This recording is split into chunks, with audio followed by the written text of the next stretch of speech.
कबीर साहब जी का बचन है। कबीर साहब जी कहते, कबीर मन पंखी भयो उड उड दै दिस जाहे, जो जैसी संगत मिलै सो तैसो फल खाए।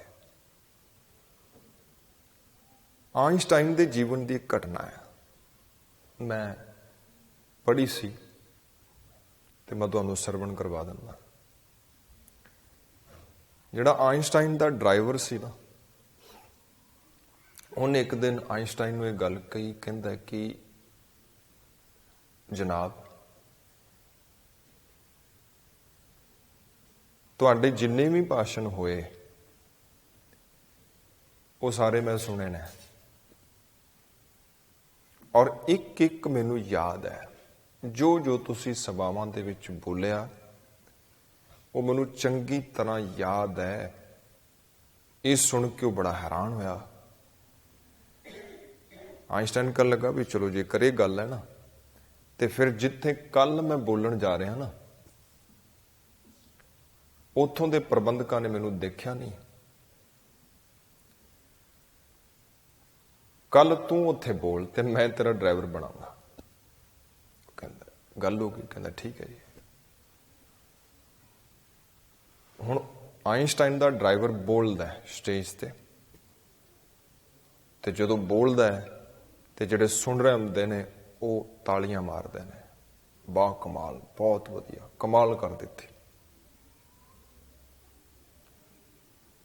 जदों लैक्चर समाप्त होया ते समाप्ति तो बाद एक प्रोफैसर उठ्या और कहन लगा कि मैं कुछ दिन पहला तुहाडा एक लैक्चर सुनिया सीगा, उस दे अंदर जो तुसी परिभाषा दे रहे सी कि तुसी दोबारा वो परिभाषा बारे कुछ चानना पा सकते हो। हुण जदों उस प्रोफैसर ने गल कही ते उधर आइंस्टाइन बैठा होया सी ड्राइवर बन के, उन्होंने लगा भी हुण खतरा बन गया, हुण इन्हें फस जाना। हुण जिहड़ी गल पुछ ली है उहदे ते इन्हें फस जाना है, पता लग जाना है सारिआं नूं भी कौन है। पर हुण जिहड़ा वो ड्राइवर सी उन्हें बड़े ठरामे दे नाल उसनूं कहा, प्रोफैसर साहब कमाल कर दे हो, ये भी कोई वड्डी गल है। अगर तुहानूं उहदा जवाब चाहिए ना, उहदा जवाब तो मेरा ड्राइवर दे सकता है, वो जवाब देगा तुहानूं उहदा। हुण इहदा अर्थ की है? जेकर तुसी उच्चियां बंदियां दा संग करदे हो, सियाणियां बंदियां दा संग करदे हो, ते तुसी सियाणे बन जांदे हो। सारी गल तुहाडे संग ते आके निबड़दी है भी तुसी किन्ना च रहिंदे हो, किन्ना च उठदे हो, किन्ना च बैठदे हो। जो जैसी संगत मिले सो तैसो फल खाए। पातशाह कहंदे ने उत्तम संगत उत्तम होवे। कहंदे जेकर तुहाडा संग उच्चियां बंदियां नाल है ना, ते तुसी उच्चे हो ही जाना है, तुसी श्रेष्ठ बन जाना है। उत्तम संगत उत्तम होवे, गुण को धावे अवगुण धोवे। उच्चे बंदियां दा संग करके बंदा गुणां नूं पकड़दा है, अवगुणां नूं छड्ड दिंदा है। इत्थे ध्यान देना है अपने संग दे वल, अपनी संगत दे वल। कबीर साहब जी का एक वचन है, कबीर साहब कहते मारी मरूं को संग की, केले निकट जो बेर। कहते संगत की गल करदे हो, संग की गल करदे हो, ते गल याद रखियो बेर दे नेड़े केले दा रुख है। हुण बेरी नूं तुहानूं पता भी कंडे हुंदे ने, ते जदों हवा चलदी है, हवा दे नाल वो कंडे जिहड़े ने वो केले दे पत्तिआं नूं चीर दिंदे ने। संग कीता ते संग करन दा जिहड़ा असर है वो साफ दिखाई दिता उस केले दे। ਕਬੀਰ ਸਾਹਿਬ ਕਹਿੰਦੇ, ਕਬੀਰ ਮਾਰੀ ਮਰੂ ਕੁਸੰਗ ਕੀ, ਕੇਲੇ ਨਿਕਟ ਜੋ ਬੇਰ। ਉਹ ਝੂਲਾ ਹੈ, ਉਹ ਚੀਰੀ ਹੈ। ਹਵਾ ਵਗਦੀ ਹੈ, ਹਵਾ ਦੇ ਨਾਲ ਉਹ ਬੇਰੀ ਜਿਹੜੀ ਹੈ ਉਹ ਸੱਜੇ ਖੱਬੇ ਹੁੰਦੀ ਹੈ। ਉਹ ਕੰਡੇ ਜਿਹੜੇ ਨੇ ਉਹ ਕੇਲੇ ਨੂੰ ਵੱਜਦੇ ਨੇ, ਉਹਦੇ ਪੱਤੇ ਚੀਰੇ ਜਾਂਦੇ ਨੇ। ਬਸ ਕਬੀਰ ਸਾਹਿਬ ਜੀ ਕਹਿੰਦੇ ਗੱਲ ਯਾਦ ਰੱਖਿਓ, ਸਾਕਤ ਸੰਗ ਨਾ। ਸਾਕਤ ਬੰਦੇ ਦਾ ਜੇਕਰ ਤੁਸੀਂ ਸੰਗ ਕਰਦੇ ਹੋ ਤੇ ਤੁਹਾਡੀ ਹਾਲਤ ਵੀ ਉਸੇ ਕੇਲੇ ਵਾਲੀ ਬਣ ਜਾਣੀ ਹੈ ਜਿਹੜਾ ਬੇਰੀ ਦੇ ਨਾਲ ਹੈ। ਸਾਕਤ ਸੰਗ ਨਾ ਕੀਜੀਏ, ਦੂਰੈ ਜਾਈਏ ਭਾਗ। ਬਾਸਨ ਕਾਰੋ ਪਰਸੀਏ, ਤਉ ਕਿਛ ਲਾਗੈ ਦਾਗ। ਸਿਆਣੇ ਬੰਦੇ ਦਾ ਸੰਗ ਕਰੋਗੇ, ਸਿਆਣੇ ਬਣ ਜਾਓਗੇ। ਇਹਦਾ ਅਰਥ ਹੈ ਮੂਰਖ ਬੰਦੇ ਦਾ ਸੰਗ ਕਰੋਗੇ ਤੇ ਮੂਰਖ ਬਣ ਜਾਓਗੇ। ਉੱਚੇ ਬੰਦੇ ਦਾ ਸੰਗ ਕਰਕੇ ਬੰਦਾ ਉੱਚਾ ਬਣ ਜਾਂਦਾ ਹੈ, ਨੀਵੇਂ ਬੰਦੇ ਦਾ ਸੰਗ ਕਰਕੇ ਬੰਦਾ ਨੀਵਾਂ ਬਣ ਜਾਂਦਾ ਹੈ। ਇੱਕ ਸੱਜਣ ਦੇ ਬੋਲ ਮੈਨੂੰ ਯਾਦ ਆ ਗਏ, ਮੈਂ ਤੁਹਾਨੂੰ ਸੁਣਾ ਦਿੰਦਾ, ਬੜੇ ਕੀਮਤੀ ਬੋਲ ਨੇ। ਉਹ ਕਹਿੰਦਾ ਕਿ ਕੋਈ ਮੈਨੂੰ ਇਹ ਗੱਲ ਕਹੇ ਵੀ ਤੇਰੇ ਪਾਸ ਦੋ ਵਿਕਲਪ ਨੇ,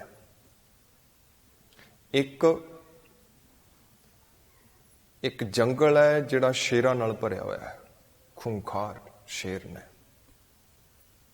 ਤੇ ਇੱਕ ਪਾਸੇ ਮੂਰਖ ਬੰਦਾ ਹੈ। ਇੱਕ ਪਾਸੇ ਜੰਗਲ ਹੈ ਜਿਹੜਾ ਸ਼ੇਰਾਂ ਨਾਲ ਭਰਿਆ ਹੋਇਆ, ਇੱਕ ਪਾਸੇ ਮੂਰਖ ਵਿਅਕਤੀ ਹੈ। ਔਰ ਮੈਨੂੰ ਕਿਹਾ ਜਾਏ ਵੀ ਬਸ ਤੇਰੇ ਕੋਲੇ ਦੋ ਹੀ ਵਿਕਲਪ ਨੇ, ਦੋ ਹੀ ਆਪਸ਼ਨ ਨੇ, ਜਾਂ ਤੇ ਤੂੰ ਆ ਜੰਗਲ ਨੂੰ ਚੱਲ ਪੈ ਤੇ ਜਾਂ ਉਹ ਮੂਰਖ ਬੰਦੇ ਦਾ ਸੰਗ ਕਰ ਲੈ। ਕਹਿੰਦਾ ਮੈਂ ਕਿਹਦਾ ਚੁਣਾਵ ਕਰਾਂਗਾ? ਕਹਿੰਦਾ ਮੈਂ ਕਦੀ ਵੀ ਉਸ ਬੰਦੇ ਦਾ ਸੰਗ ਨਹੀਂ ਕਰਾਂਗਾ। ਮੈਂ ਬੇਸ਼ੱਕ ਸ਼ੇਰਾਂ ਦੇ ਭਰੇ ਜੰਗਲ 'ਚ ਚਲਾ ਜਾਵਾਂਗਾ, ਉੱਥੇ ਮੈਂ ਬਚ ਸਕਦਾ ਹਾਂ, ਪਰ ਕਹਿੰਦਾ ਮੂਰਖ ਬੰਦੇ ਦਾ ਸੰਗ ਕਰਕੇ ਨਹੀਂ ਬਚ ਸਕਦਾ। ਕਹਿੰਦਾ ਸਿੰਘਨ ਕੈ ਬਨ ਮੈਂ ਬਸੀਐ ਦਸੀਐ। ਕਹਿੰਦਾ ਸ਼ੇਰਾਂ ਦੇ ਜੰਗਲ 'ਚ ਜਾਣਾ ਪੈ ਜਾਏ ਮੈਂ ਚਲਾ ਜਾਵਾਂਗਾ, ਕੋਈ ਦਿੱਕਤ ਨਹੀਂ। ਫਿਰ ਉਹ ਕਹਿੰਦਾ ਇੱਕ ਪਾਸੇ ਪਾਣੀ ਹੋਵੇ, ਉਹ ਵੀ ਬਿੱਛੂਆਂ ਨਾਲ ਪੂਰਾ ਨੱਕੋ ਨੱਕ ਭਰਿਆ, ਕੋਈ ਤਾਲ, ਕੋਈ ਸਰੋਵਰ ਜਿਹਦੇ ਵਿੱਚ ਬਿੱਛੂ ਹੀ ਬਿੱਛੂ ਨੇ, ਤੇ ਇੱਕ ਪਾਸੇ ਕਹਿੰਦਾ ਹੋਵੇ ਮੂਰਖ ਸੱਜਣ ਹੋਵੇ ਕੋਈ। ਕਹਿੰਦਾ ਵਿਕਲਪ ਦੋ ਹੋਣ, ਬਈ ਜਾਂ ਤੇ ਇਸ ਬਿੱਛੂਆਂ ਦੇ ਭਰੇ ਹੋਏ ਤਾਲ 'ਚ ਵੜ ਜਾਓ ਤੇ ਜਾਂ ਉਹਦਾ ਸੰਗ ਕਰ ਲਓ। ਕਹਿੰਦਾ ਜੇਕਰ ਕੋਈ ਮੈਨੂੰ ਪੁੱਛੇਗਾ ਨਾ ਤੇ ਮੈਂ ਬਿੱਛੂਆਂ ਦੇ ਭਰੇ ਤਾਲ 'ਚ ਚਲੇ ਜਾਵਾਂਗਾ, ਹੋ ਸਕਦਾ ਉੱਥੋਂ ਮੈਂ ਬਚ ਜਾ, ਚਾਂਸ ਹੈਗੇ ਨੇ ਵੀ ਮੈਨੂੰ ਕੱਟਣਗੇ, ਵੱਢਣਗੇ, ਜ਼ਹਿਰ ਮੇਰੇ ਅੰਦਰ ਜਾਏਗਾ, ਪਰ ਬਚਾਅ ਹੋ ਸਕਦਾ। ਪਰ ਕਹਿੰਦਾ ਜੇਕਰ ਮੈਂ ਮੂਰਖ ਬੰਦੇ ਦਾ ਸੰਗ ਕਰ ਲਿਆ ਨਾ ਤਾਂ ਬਚਾਅ ਨਹੀਂ ਹੋਏਗਾ, ਬਚਣਾ ਔਖਾ ਹੈ। ਸਿੰਘਨ ਕੈ ਬਨ ਮੈਂ ਬਸੀਐ ਦਸੀਐ, ਜਲ ਮੈਂ ਬਿਛੁਆ ਗਹਿ ਲੀਜੈ। ਫਿਰ ਉਹ ਕਹਿੰਦਾ ਹੈ ਕਿ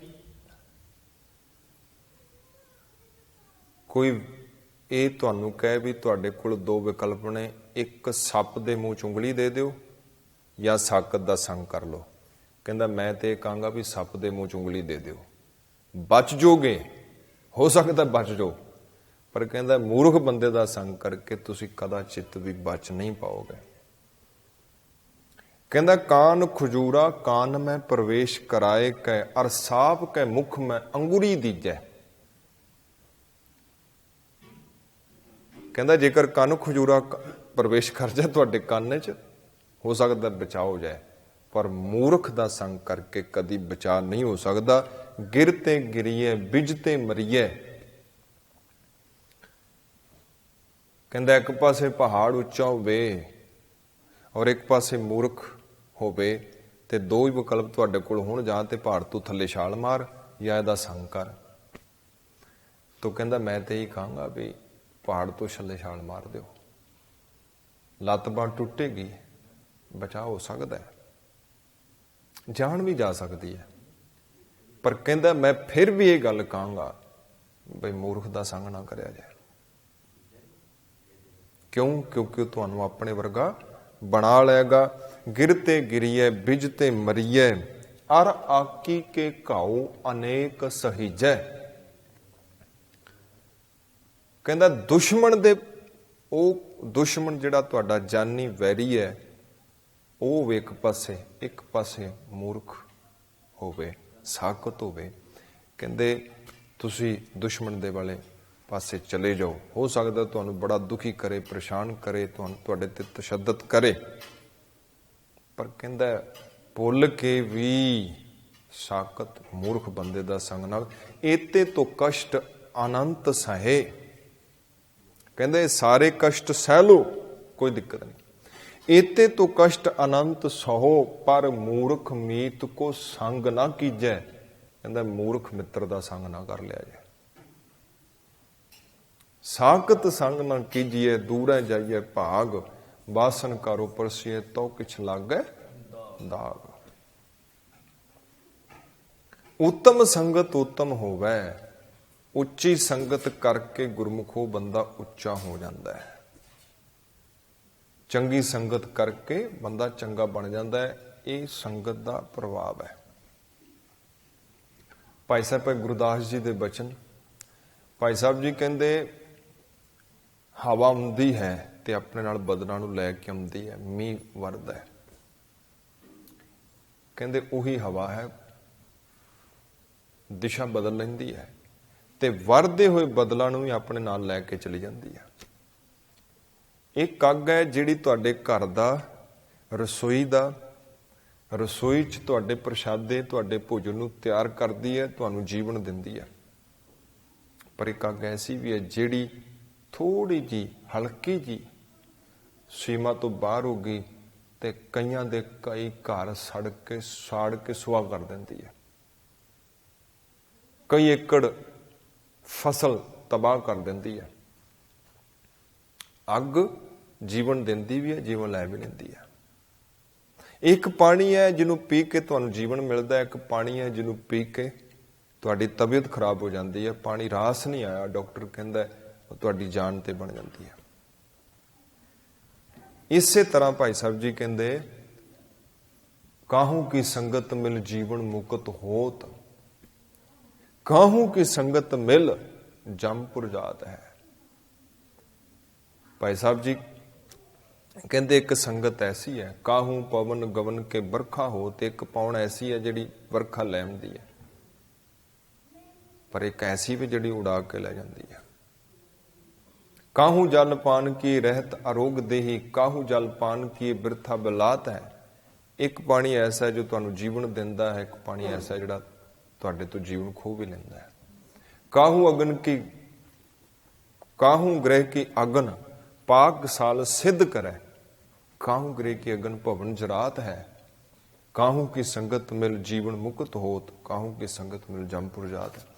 ਤੋ ਕਹਿਣ ਦਾ ਅਰਥ ਸਿਰਫ ਇੰਨਾ ਕੁ ਹੈ ਕਿ ਇੱਕ ਸੰਗਤ ਤੁਹਾਨੂੰ ਨੀਵਿਆਂ ਲੈ ਜਾਂਦੀ ਹੈ, ਇੱਕ ਸੰਗਤ ਤੁਹਾਨੂੰ ਉੱਪਰ ਲੈ ਕੇ ਜਾਂਦੀ ਹੈ, ਉੱਚਾ ਬਣਾ ਦਿੰਦੀ ਹੈ। ਚੰਗਾ ਸੰਗ ਕਰੋਗੇ ਚੰਗੇ ਬਣ ਜਾਓਗੇ, ਮਾੜਾ ਸੰਗ ਕਰੋਗੇ ਮਾੜੇ ਬਣ ਜਾਓਗੇ। ਤੋ ਇਹ ਗੱਲ ਧਿਆਨ 'ਚ ਲੈ ਲੈਣੀ ਬੜੀ ਜ਼ਰੂਰੀ ਹੈ। ਕਿਹਨਾਂ ਨਾਲ ਤੁਸੀਂ ਉੱਠਦੇ ਹੋ, ਬੈਠਦੇ ਹੋ, ਕਿਹਨਾਂ ਨਾਲ ਗੱਲ ਕਰਦੇ ਹੋ, ਕਿਹਨਾਂ ਨਾਲ ਤੁਸੀਂ ਖਾਂਦੇ ਪੀਂਦੇ ਹੋ, ਕਿਹੜੀਆਂ ਕਿਤਾਬਾਂ, ਕਿਹੜੀਆਂ ਚੀਜ਼ਾਂ ਤੁਸੀਂ ਪੜ੍ਹਦੇ ਹੋ, ਟੀਵੀ ਦੇ ਅੰਦਰ ਤੁਸੀਂ ਕੀ ਦੇਖਦੇ ਹੋ, ਮੋਬਾਈਲ 'ਚ ਤੁਸੀਂ ਕੀ ਦੇਖਦੇ ਹੋ। ਇਹ ਸਾਰਾ ਸੰਗ ਹੈ, ਸੰਗਤ ਹੀ ਕਰਦੇ ਹੋ ਨਾ। ਕੁਝ ਸੁਣ ਰਹੇ ਹੋ, ਸੰਗਤ ਹੈ। ਕੁਝ ਪੜ੍ਹ ਰਹੇ ਹੋ, ਸੰਗਤ ਹੈ। ਕੁਝ ਦੇਖ ਰਹੇ ਹੋ, ਸੰਗਤ ਹੈ। ਕਿਸੇ ਨਾਲ ਗੱਲ ਕਰਦੇ ਹੋ, ਸੰਗਤ ਹੈ। ਤੋ ਪੂਰਾ ਧਿਆਨ ਹੋਣਾ ਚਾਹੀਦਾ ਹੈ ਵੀ ਮੈਂ ਕਿਹਦੇ ਕੋਲ ਬੈਠਦਾ, ਕਿਹਦੇ ਨਾਲ ਮੇਰਾ ਜ਼ਿਆਦਾ ਸਮਾਂ ਜਾਂਦਾ, ਉਹ ਬੰਦਾ ਕੈਸਾ ਹੈ, ਉਹਦੇ ਸੋਚਣ ਦਾ ਢੰਗ ਕੈਸਾ ਹੈ, ਉਹਦੀ ਵਿਚਾਰਧਾਰਾ ਕਿਵੇਂ ਦੀ ਹੈ। ਬਸ ਥੋੜਾ ਜਿਹਾ ਧਿਆਨ ਰੱਖਾਂਗੇ ਤੋ ਚੁਣਾਵ ਸਹੀ ਕਰਾਂਗੇ। ਚੁਣਾਵ ਸਹੀ ਹੋ ਗਿਆ, ਸੰਗਤ ਚੰਗੀ ਹੋ ਗਈ, ਆਪਣੇ ਆਪ ਉੱਚੇ ਹੋ ਜਾਵਾਂਗੇ।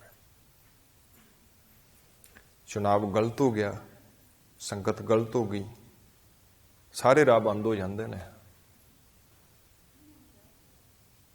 ਅੱਗੇ ਨਹੀਂ ਵੱਧ ਪਾਓਗੇ। ਇਸੇ ਕਰਕੇ ਉਹਨਾਂ ਬੰਦਿਆਂ ਤੋਂ ਸਤਿਗੁਰ ਕਹਿੰਦੇ ਬਚੋ, ਸਾਕਤ ਸੰਗ ਨਾ ਕੀਜੀਏ। ਰੱਬ ਤੋਂ ਟੁੱਟੇ ਹੋਏ ਬੰਦੇ, ਜਿਨ੍ਹਾਂ ਦੇ ਜੀਵਨ 'ਚ ਨਕਾਰਾਤਮਕਤਾ ਭਾਰੀ ਹੈ, ਈਰਸ਼ਾ, ਦਵੈਸ਼, ਇਹਨਾਂ ਚੀਜ਼ਾਂ, ਨਿੰਦਿਆ, ਚੁਗਲੀ 'ਚ ਲੱਗੇ ਰਹਿੰਦੇ ਨੇ ਸਾਰਾ ਦਿਨ, ਉਹ ਤੁਹਾਨੂੰ ਕਿੱਥੇ ਲੈ ਕੇ ਜਾਣਗੇ? ਜਿੱਥੇ ਆਪ ਖੜੇ ਨੇ ਉੱਥੇ ਤੁਹਾਨੂੰ ਲੈ ਆਉਣਗੇ।